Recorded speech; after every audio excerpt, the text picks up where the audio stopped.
Mercredi 25 novembre. Lecture de l'Apocalypse de Saint Jean.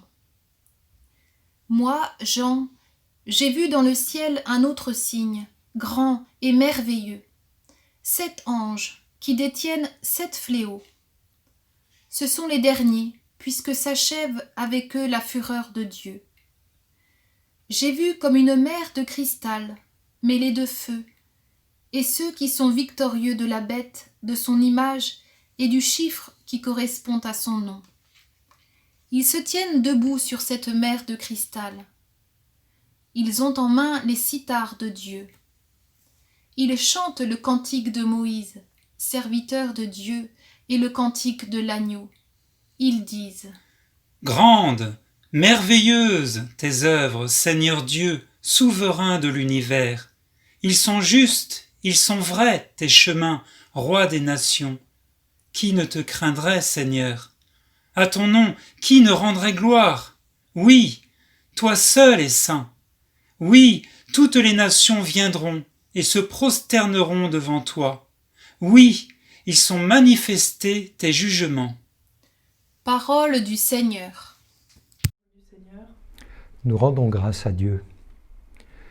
On dit que l'Apocalypse, d'une certaine façon, est un livre liturgique, tel un missel ou un rituel du baptême, qui décrit les rites de cérémonies célestes, qui indique les gestes à faire par tel acteur avec tel instrument, qui prescrit aussi le vêtement de telle couleur à revêtir par tel ministre, les paroles des chants à prendre par tel animateur ou la chorale, les mouvements de l'assemblée ou ses réponses. Ici, nous avons encore une scène liturgique grandiose et merveilleuse, au moins la 3e de l'Apocalypse, avec 7 anges qui détiennent les 7 fléaux. L'espace du cœur est comme une mer de cristal mêlée de feu. L'assemblée des vainqueurs de la bête se tient debout sur la mer, jouant sur les cithars de Dieu pour chanter le cantique de Dieu et de l'agneau. Plutôt que l'Apocalypse, plutôt qu'un livre, l'Apocalypse est peut-être une vidéo comme nous en faisons pour la messe chaque dimanche en ce moment, peu importe.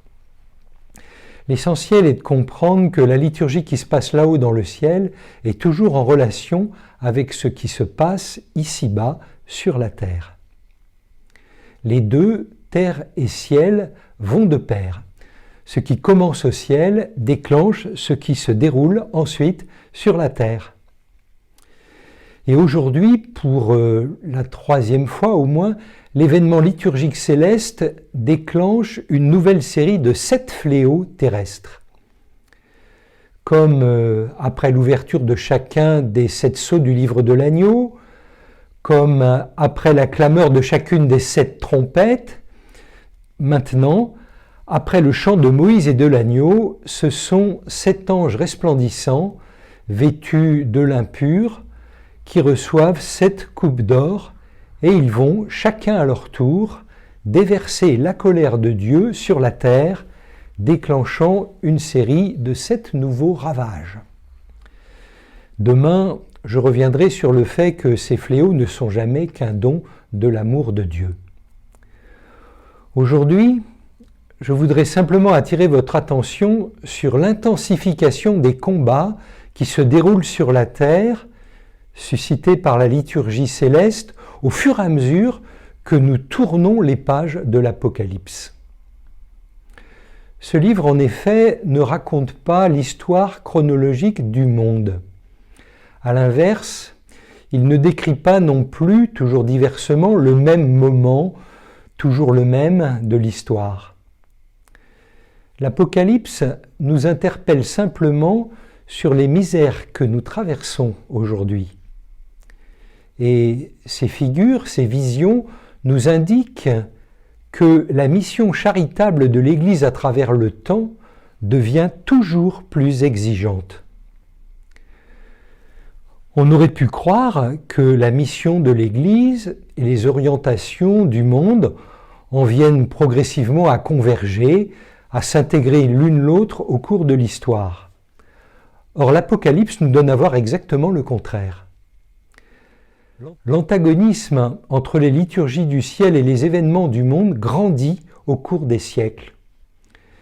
La différenciation et la contradiction entre l'Église et le monde croît toujours. L'Église doit nécessairement devenir toujours plus fidèle au Christ et elle rencontre toujours plus d'hostilité. C'est le rythme fondamental de l'Apocalypse, comme on le voit en cette dernière série de 7 terribles fléaux. Pour illustrer ce mouvement de l'histoire sainte, je prends l'exemple que tout le monde comprendra de la crise sanitaire que nous traversons. Prenons l'histoire au début avec l'Évangile. On a d'abord vu Jésus préoccupé de la santé de tous les malades qu'il croisait. Et les chrétiens se sont d'abord adressés directement à lui ou à ses saints pour obtenir toutes sortes de guérisons. Puis l'Église a approfondi sa mission de charité en créant pour les malades des hôtels-dieux, des hospices, des léproseries, etc.